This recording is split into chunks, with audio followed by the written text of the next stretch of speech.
This is NDTV.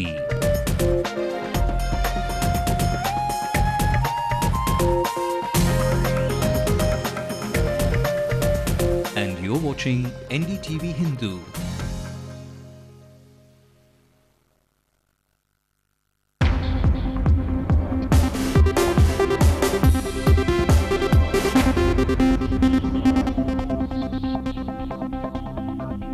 It's 9 p.m. I'm Evelyn Matthew. The week may have come to a close, but there's plenty making the headlines on our bulletins. I'm Evelyn Matthew. The Health Secretary affirms that free swine flu vaccinations will be given to the poor very shortly. I'm Nithala and I'll bring you more on that. That's right, plenty coming your way, but first let's take a look at our top stories. Amma gets mail once again. 2 letters threatening her life are posted to Jaya Television ahead of the Madurai rally. Tamil Nadu registers 15 cases of swine flu deaths. Jayalalitha strikes the government of being inactive. The Health Secretary promises free vaccines soon. Government employees have a reason to cheer. A 10% hike in the dearness allowance is promised. The widow of a whistleblower alleges foul play in his death. The Madras High Court orders the government to get the CBI in for investigations. Tamil Nadu bows its head to taming its bulls, agrees to the 4-month period for the Jallikattu tournament. The Endiran in Rajinikanth makes its official appearance on the big screens. The trailer for the Tamil movie is out. And it's a sleepy Friday at the theatres today. A sequel and a 3D fairy tale are the catch this weekend. My attention. But when you don't know what you're doing... Beast! Belle, I love her. You must tell her. Quick scan of what's making news in the rest of the country. Amir Khan gets lucky with the Oscars once again. His production Peepli Live makes it to the foreign films nominee list. Dr. Singh's representative, the Cabinet Secretary, meets Federation boss Fennel as the Kiwis and the Kangaroos confirm their participation finally. Congress's spokesperson says there never should have been an instance of pointing fingers. Just focus on the games for now. After a case of attempt to murder is slapped on the son of a Maharashtrian minister, investigations reveal injury by a blunt object. And in a first look, Potter and his friends cast their spell over the world and the Deathly Hallows. Now, amid continuing death threats to the AIADMK's party's supremo, Ms. J. Jayalalitha, Tamil Nadu's main opposition party, has been gearing up for its Madurai rally. But now the party has shifted its venue to Viraganur. Peer Muhammad reports on the ensuing battle between the opposition's chief and the prodigal son of the DMK. மறுபடியும் தேர்தல் வருகின்ற போது திமுகவிற்கு கருணாநிதி குடும்பத்திற்கு உங்களை அடக்கி ஆளும் சக்தியை அதிகாரத்தை நீங்கள் தருவீர்களா தரக்கூடாது. After lakhs of people turned up to listen to Jayalalitha in Coimbatore and Trichy, the third rally in Madurai on October 18th, postponed twice by death threats to Jayalalitha, is expected to draw lakhs of supporters to Viraganur in the centre of a region controlled by the DMK strongman M.K. Alagiri. Alagiri had been in charge of the DMK's election wing at Jayalalitha's Andipatti constituency. The rally appears to have forced Alagiri to visit villages around Madurai to stop the possible spread of Jayalalitha's influence in southern Tamil Nadu. It comes at a time he's been sidelined within his party. The AIADMK has said lakhs of supporters will turn up in Madurai. The biggest battle for Southern Territory has started. Both the dominance of ADMK Supremo Jayalalitha and DMK's M.K. Alagiri are under challenge in southern districts. The turnout at Jayalalitha's Madurai rally will be an indicator for popular support. In Chennai, Peer Muhammad, NDTV Hindu. And for more inputs into that story, our senior correspondent Peer Muhammad now joins us live. Peer, has the police been able to establish as to who really is sending these mails? Evelyn, the latest death threats, it was just reported to the police, the Gindi police station, the DGP and the city commissioner of police. And they are yet to trace the people who have sent these death threat letters.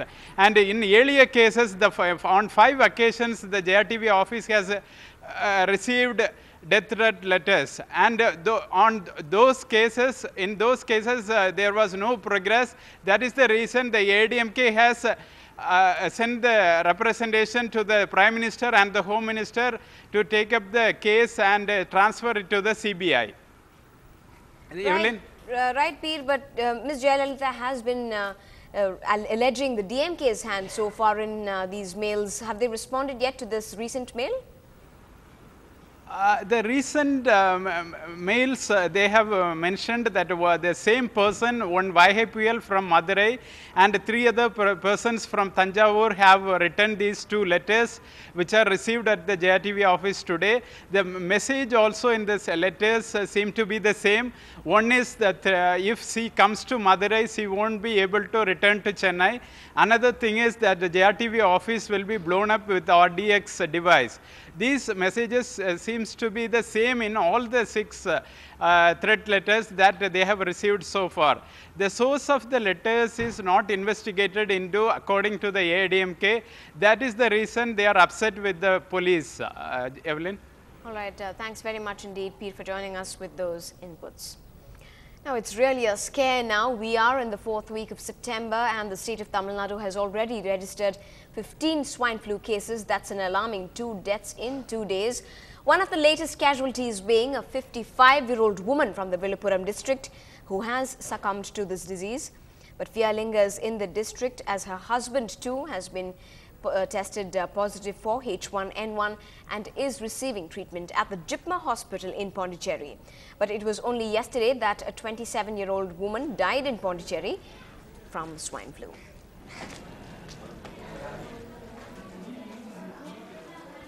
It will start very soon because we are in the process of procuring this vaccine because we need to procure about minimum 10 lakh doses. We need to procure from companies.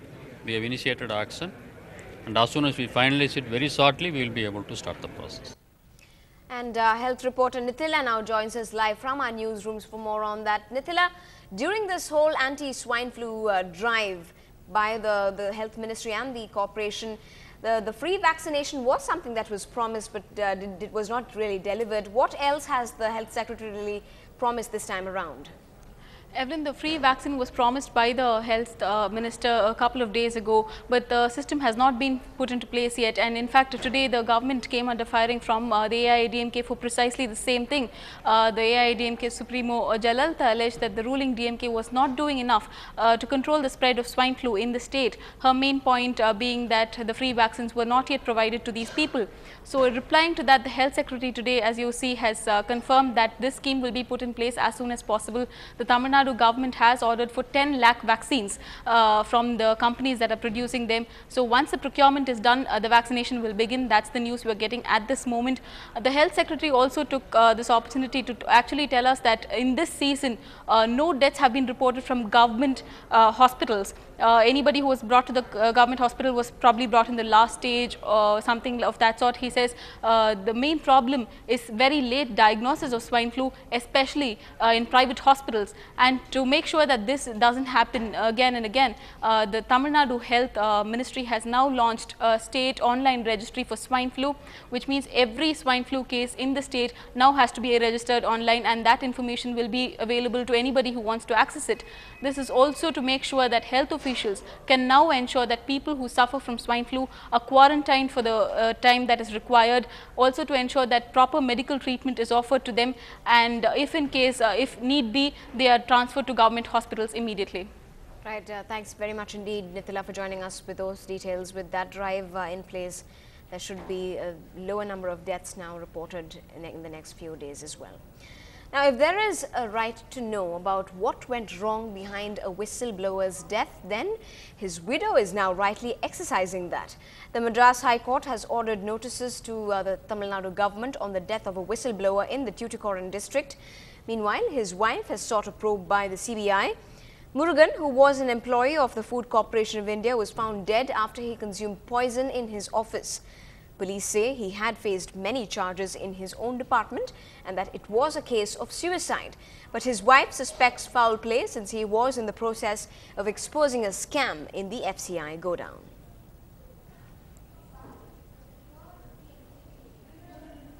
Well, there's good news for government employees. The Tamil Nadu government has announced a 10% hike in the dearness allowance for its staff, teachers and pensioners. But the question on many minds is whether this is one more election sop by the ruling DMK ahead of the assembly elections. Chief Minister M. Karunanidhi has ordered the increase with retrospective effect from the 1st of July 2011. The hike would cost the exchequer an additional 2,190 crore rupees annually.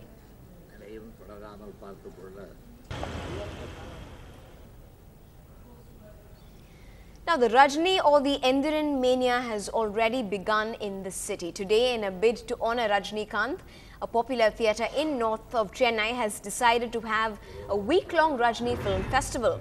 The COO of Sun Pictures, Hansraj Saxena, officially opened this festival this evening by screening the Endiran trailer. Every day, one movie of Rajni will be screened twice, one at 7 p.m. and the other at 10 p.m. starting with the film Annamalai today. The tickets will cost around 50 rupees. Blockbusters like Talapati, Guru Sishya, Muratakalai and even Chandramukhi would be screened during this week. The festival will end with the premiere of Endiran. The movie is expected to attract a lot of Rajni fans, as nobody would want to miss the yesteryear hits of Rajni as well. You can do this special. Our reporter Bertilla caught up with the COO of Sun Pictures, Mr. Hansraj Saxena. Here's what he had to say.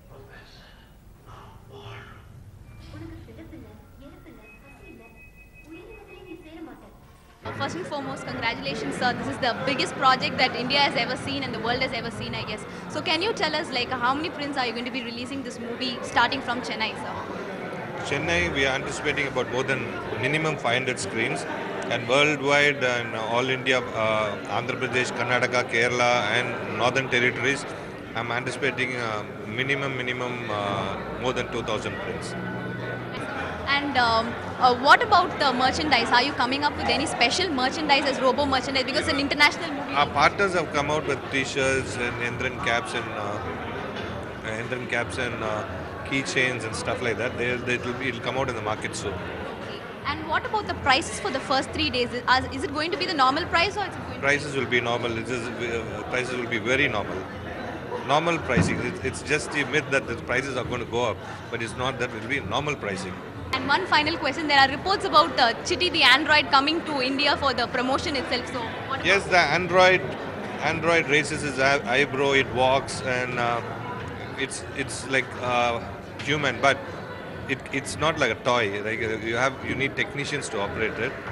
Yes, once this character Chitty is popular, we plan to take it on a tour shortly, but the dates are not been finalized. Well, most definitely is a fever ahead of us before the 1st of October. There's plenty to look forward to. Now, still ahead on the bulletin, doctors are the latest victims at the trauma zone called the Commonwealth Games. That's coming up.